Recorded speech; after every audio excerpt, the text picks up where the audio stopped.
Silakan pada Ustaz. Sekian dari kami Panitia. Assalamualaikum warahmatullahi wabarakatuh.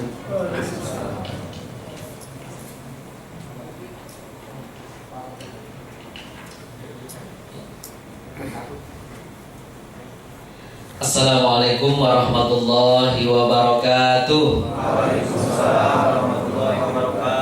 Assalamualaikum warahmatullahi wabarakatuh. Waalaikumsalam warahmatullahi wabarakatuh. Jawab salam dan ikhlas, insyaallah rezekinya ditambah lagi. Amin. Yang masih bujangan semoga cepat dapat pasangan. Amin. Amin. Alhamdulillahirabbil alamin.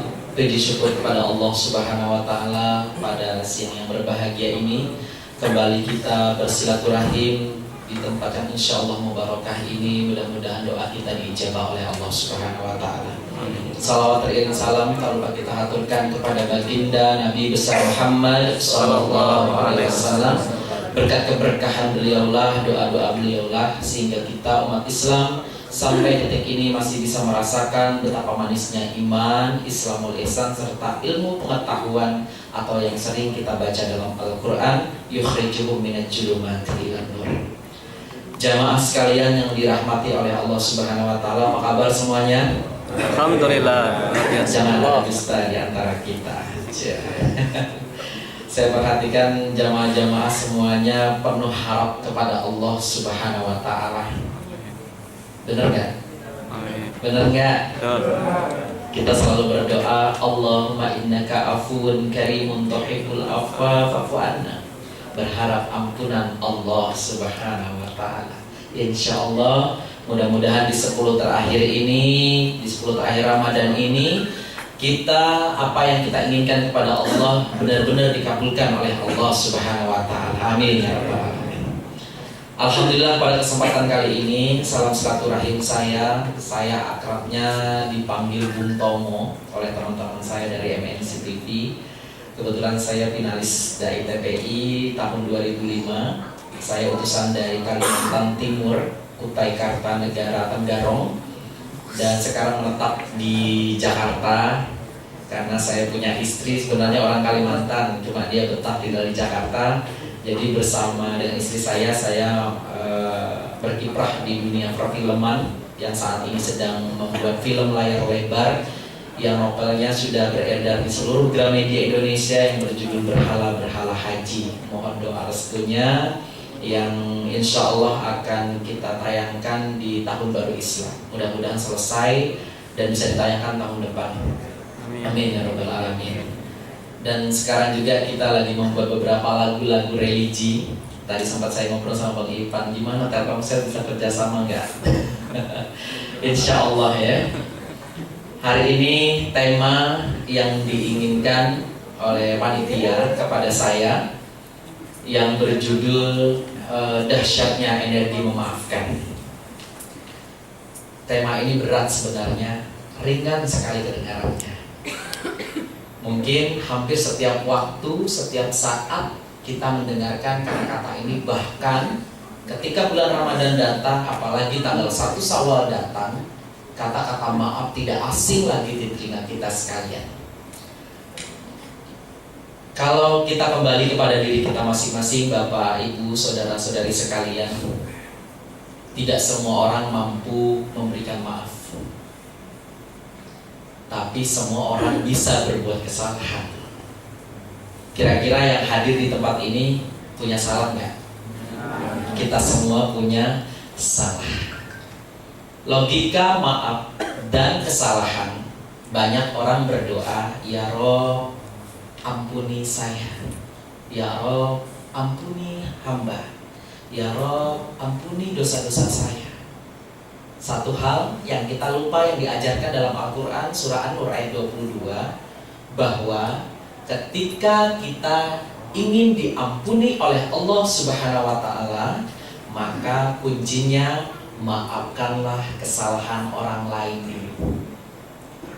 Poin yang pertama, sebelum saya masuk pada materi lebih jauh lagi, kalau detik ini ada yang merasa teman kita, sahabat kita, orang terdekat kita, teman kerja kita, atau siapapun orang-orang orang-orang yang selama ini ketemu dengan kita, yang mereka pernah berbuat zalim dengan kita, maka detik ini maafkanlah mereka semua. Maafkanlah mereka semua. Nggak bisa, tak? Saya udah terlanjur jengkel, saya udah terlanjur sakit hati. Anda sedang berdoa minta ampun kepada Allah. Kalau Anda benar-benar minta ampun, maka poin yang pertama untuk opening hari ini, pertama, maafkan dulu. Terlalu banyak mungkin yang muncul orang-orang di kepala Anda? Banyak orang yang muncul? Siapa-siapa yang Anda jengkel? Muncul semua. Mulai yang di jalan, mulai yang di tempat yang Anda tinggal, atau di kantor, di mana saja. Sebelum saya lanjutkan, Anda berjanji memaafkan mereka semua? Anda berjanji mau memaafkan mereka semua? Insya Allah. Iya. Mas Ivan, bisa dibantu?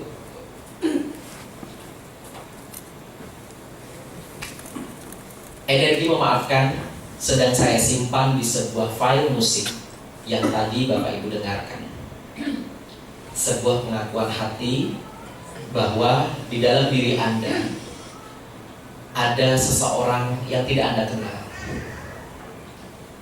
Seperti kalimat, siapa yang mengenal dirinya, siapa yang mengenal dirinya, dia akan mengenal siapa Tuhannya.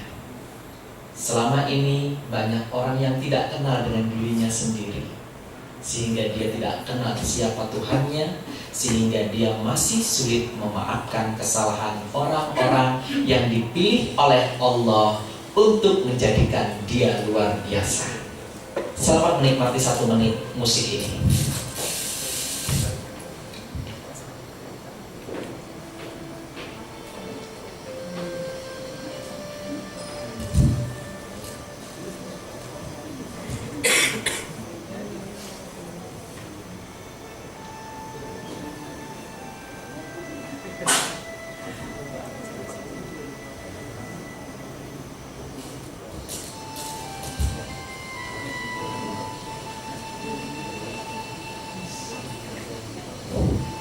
Baik,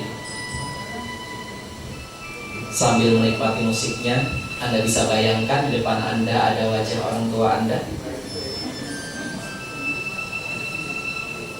Anda bisa bayangkan? Anggap Anda berada sedang di rumah Anda sendiri. Ada ibu dan ayah Anda. Anggap mereka masih hidup bagi yang sudah meninggal.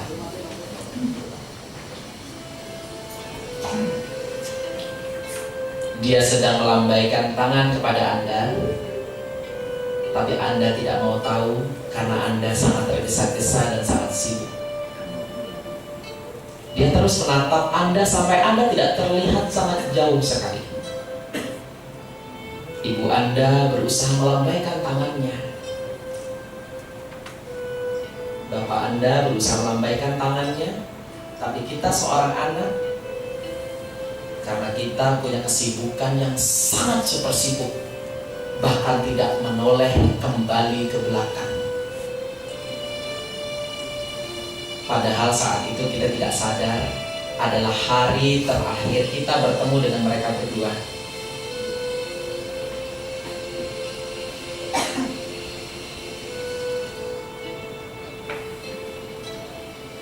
Silakan munculkan memori bahwa Anda adalah anak yang sangat dibanggakan oleh orang tua Anda masing-masing.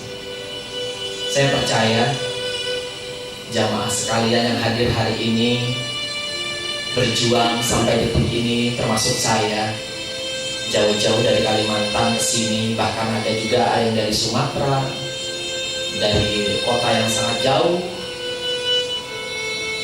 yang sampai hari ini belum sempat menyentuh kaki orang tuanya dengan mengatakan, ampuni saya ibu. Kenapa setiap lebaran orang banyak sekali berjuang pulang kampung di hari lebaran Idul Fitri begitu sangat dahsyat kekuatannya? Karena saat mereka berniat ingin pulang dan minta ampun kepada orang tuanya. Selama perjalanannya itu, malaikat Jibril mendoakan anak-anak yang datang kepada orang tuanya, ampuni mereka ya Allah, ampuni mereka ya Allah.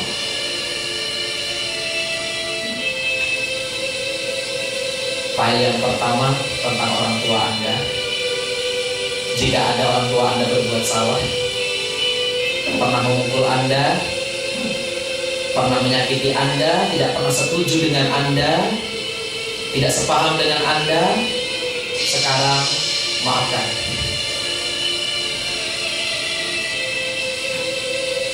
Selanjutnya,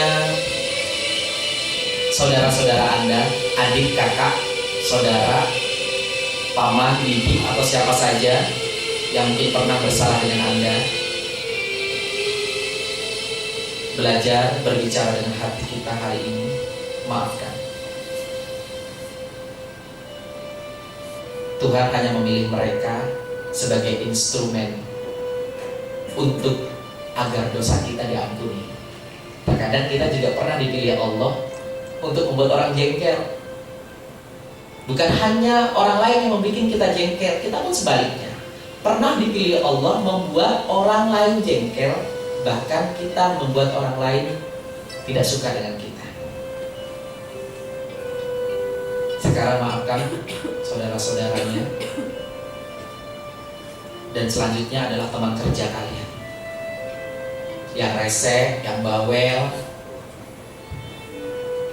yang macam-macam deh namanya di kantor, yang nyembunyiin sandal. Semuanya teman-teman kerja, siapapun yang hari ini dengan Anda, itulah Tuhan pilihkan buat Anda. Setiap gedung yang ada di kanan, kiri, depan, belakang kita, semuanya punya kelompok komunitas yang berbeda-beda. Tapi detik ini Anda sedang dikumpulkan dengan orang-orang yang ada di dekat Anda saat ini. Apa maksud Allah semua dengan orang-orang yang Anda kenal saat ini? Kenapa saya harus kenal dia? Kenapa saya harus melihat dia lagi? Kenapa saya harus ngobrol dengan dia lagi? Padahal saya gak suka. Kenapa saya terus dipertemukan oleh Allah dengan orang-orang ini lagi? Belajarlah memahami itu semua. Dan sekarang jika mereka pernah melakukan kesalahan, mencubit Anda, memukul Anda, pernah mengeluarkan kata-kata yang tidak nyaman Anda dengar, maafkan. Energi Anda mulai membesar. Energi potensial positif Anda, kalau detik ini Anda diiringi dengan berdoa, saya yakin Allah pasti akan sangat cepat mengabulkannya.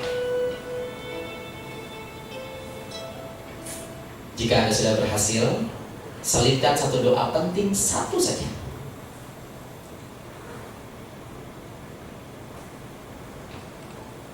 Alhamdulillahirabbil alamin. Hadirin yang dirahmati oleh Allah Subhanahu wa taala, bagaimana perasaannya? Merasa lega, nyaman? Ada yang tidur. Apalagi bulan puasa, tak baik. Boleh saya berdiri, Bapak? Baik. Alhamdulillahirabbil alamin.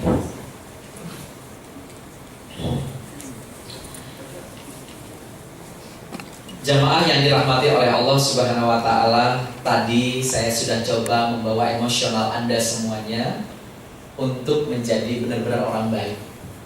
Kita sebenarnya orang baik, cuma karena godaan di luar itu sangat banyak. Kadang-kadang orang baik itu tidak baik. Orang yang tadinya alim dibawa oleh Allah di jalan raya yang penuh dengan fenomena yang ada di jalan, dia berubah menjadi orang yang sangat brutal. Sekarang potensial kita menjadi baik ini, mari kita tumbuhkan lagi saat pengajian hari ini dengan beberapa kisah inspirasi. Di zaman baginda Nabi, ada seorang pemuda, orangnya alim banget, soleh banget, dia puasa, dia rajin ibadah, dia rajin sodakoh. Kemudian pada suatu kesempatan dia punya pekerjaan yang sangat luar biasa sekali, tukang gali kubur. Kerjaannya masih sangat luar biasa karena cukup banyak dia berdoa. Nih ada yang meninggal nggak hari ini ya? Kalau nggak ada yang meninggal dia berdoa. Siapa lagi hari ini yang gue gali gugurnya? Pemuda ganteng, gagah perkasa, putih bersih. Pada suatu hari ada yang meninggal. Tiba-tiba dia menyaksikan pemakamannya. Pemuda ini, pemuda yang sangat miskin, melihat pemakaman penuh dengan orang-orang yang kaya. Tiba-tiba dia melihat si mayat sedang dibungkus dengan kain yang sangat halus sekali. Terbesit di dalam hatinya, saya belum pernah punya kain sebagus itu. Bagaimana kalau saya punya? Pasti bajunya sangat mewah sekali. Dikuburlah si mayit hingga selesai. Hingga pada suatu malam setan terus menggodanya. Dan pada akhirnya dia memberanikan diri untuk membongkar itu kuburan. Dibongkar kuburannya, Pak. Setelah dia lihat kainnya yang begitu mewah, dia lepas. Lepas, dia ambil, ternyata jasadnya perempuan yang sangat cantik sekali. Tergoda lagi. Digoda lagi sama setan. Sayang lo dapat kain doang lo. No ada cewek cakep no. Dia yang begitu sangat ingin menikah, tak kunjung dapat pasangan yang tepat, dan memang tidak punya apa-apa. Kesempatan dia, akhirnya dia berbuat dosa besar, berzina dengan mayat. Alhamdulillah. Tadinya hanya kepingin mengambil kain. Kemudian setelah melakukan, dia baru insaf. Dikembaliin tuh, ditutup kembali, menangis sepanjang malam, sepanjang waktu, bahkan berteriak, berlari menemui baginda Nabi. Ya Rasul, Muhammad, di mana engkau Muhammad? Rasulullah lagi berada di dalam masjid bersama para sahabat. Siapa itu yang berteriak memanggil nama Rasulullah? Berteriak pemuda tadi dengan sangat kuat. Didatangi baginda Nabi. Ada apa wahai pemuda? Ya Rasulullah, dosa saya begitu sangat besar. Apakah Allah akan mengampuni saya? Apa yang kau lakukan wahai pemuda? Lebih besar mana dosamu antara langit dan bumi? Lebih besar dosa saya ya Rasulullah. Ketika Rasulullah mengatakan lebih besar mana dosamu dengan ampunan Allah, pemuda tadi berkata, ya Rasul, saya sudah melakukan dosa yang sangat besar sekali. Ketika dia menceritakan kejadian yang tadi, Rasulullah mukanya langsung merah. Pergi engkau wahai pemuda. Saya tidak mau melihat engkau di depan mata saya. Rasulullah sangat marah sekali dengan pemuda yang seperti ini. Dan itu yang banyak terjadi di negeri ini. Kemudian pemuda ini kemana lagi? Saya harus pergi. Rasulullah langsung ditegur malaikat Jibril. Wahai Rasul, apakah tadi ada seorang pemuda yang datang kepadamu? Iya wahai Jibril. Kau tahu ceritanya? Iya wahai Jibril. Temuilah dia. Sambil perjalanan, pemuda tadi sudah sekian waktu berada di sebuah tempat dan dia sujud dan berdoa minta ampun kepada Allah. Apakah Allah akan mengampuninya? Dia berada di sebuah bukit dan dia sholat. Didatangi baginda Nabi selesai ibadahnya. Datang baginda Nabi, wahai pemuda, saya dapat kabar dari Allah bahwa dosamu diampuni oleh Allah Subhanahu wa ta'ala. Detik itu juga pemuda tadi langsung diambil nyawanya oleh Allah karena dosanya sudah diampuni oleh Allah Subhanahu wa ta'ala. Jamaah sekalian, indah sekali kalau mendengar cerita tadi. Ada orang yang berdoa, tiba-tiba doanya dikabulkan oleh Allah Subhanahu wa ta'ala. Itu yang diharapkan. Kalau hari ini jamaah masih tidak bisa mengakui bahwa kita punya dosa, maka satu hal yang perlu kita ketahui bahwa kita terlalu sombong jadi manusia. Setiap kita melangkah, setiap kita berjalan, setiap kita beraktivitas, saya.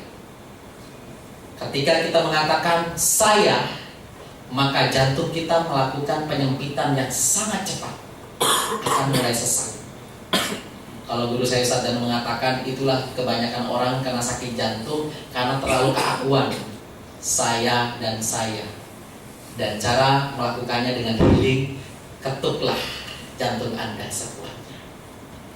Kalau Anda mulai nyesek, kalau Anda mulai jengkel, kalau Anda mulai sakit hati, ketuklah jantung Anda.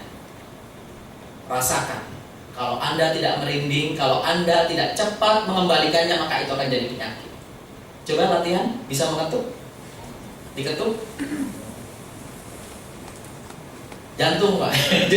Jangan perut malah kita namanya. Dung dung dung dung. Latihan, silakan ditunjuk. Pakai jari telunjuk sampai terasa, sampai ke dalam. Terasa. Kalau sudah mulai terasa sakit, tarik napas, berhenti, hembuskan.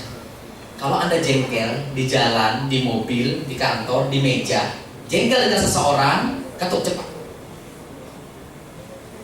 Kalau kepala Anda puyeng, ketuk lagi. Tapi jangan pakai palu ya. Itu healing yang harus Anda lakukan untuk memecahkan energi negatif dari diri Anda. Karena cepat sekali Bapak, Ibu hadirin sekalian, kalau kita tidak melakukan itu akan menjadi penyakit di dalam tubuh kita. Baik, kita kembali kepada dahsyat yang memaafkan. Saya kembali dengan dua cerita yang selanjutnya. Dua orang wanita yang ingin sekali mendapatkan ampunan Allah datang kepada seorang yang bijak.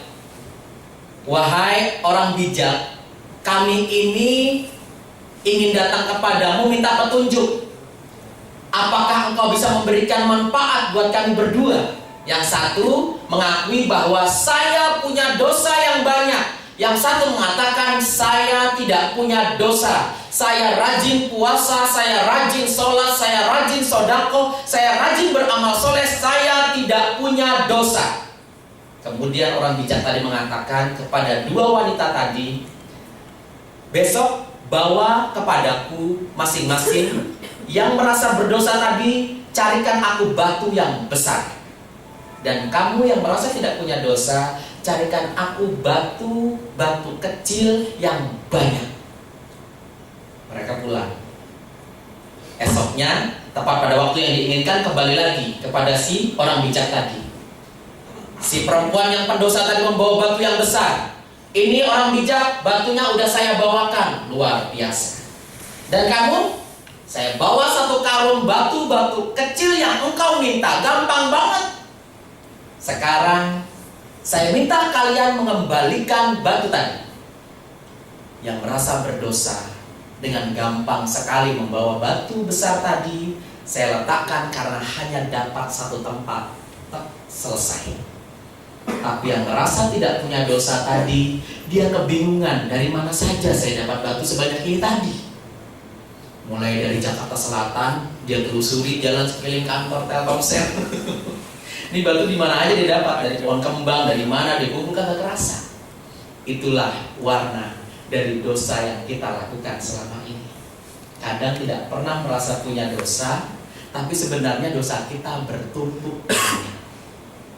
Merasa tidak pernah melakukan apa-apa, tapi sebenarnya banyak sekali dosa yang kita lakukan. Hadirin yang dirahmati oleh Allah Subhanahu wa Ta'ala, ada 3 ciri khas orang yang beriman nih coy. 3 ciri khas orang yang beriman ini dalam Al-Quran, surah Al-Imran ayat 134. Kalau kita bisa melakukan 3 hal ini, maka ciri khas orang yang beriman itu ada pada diri kita. Apa yang pertama? Menafkahkan harta baik di waktu lapang maupun sempit. Bapak pernah kemarin saya sampaikan, kira-kira kalau ada kotak amal lewat Pak, di kantong ada uang 10.000 sama 1.000, mana yang masuk Pak? Ibu, kotak amal tadi ada yang lewat. Di kantong kita sebenarnya ada uang yang lebih besar dari itu. Kira-kira antara 5.000 sama 10.000 mana yang berjuang masuk nih?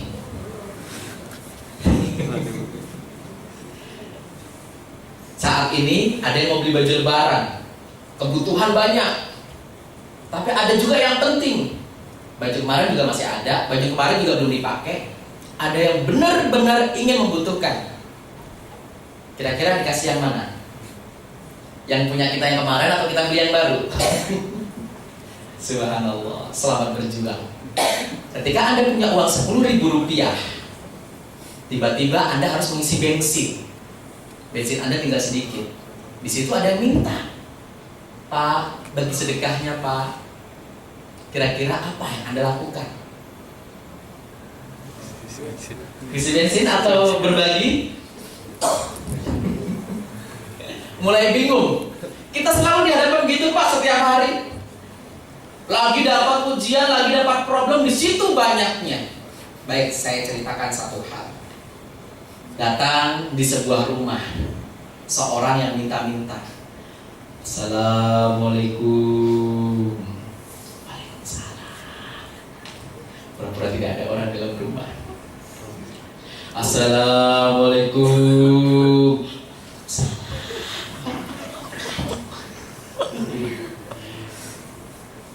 Padahal itu yang datang adalah atas kehendak Allah.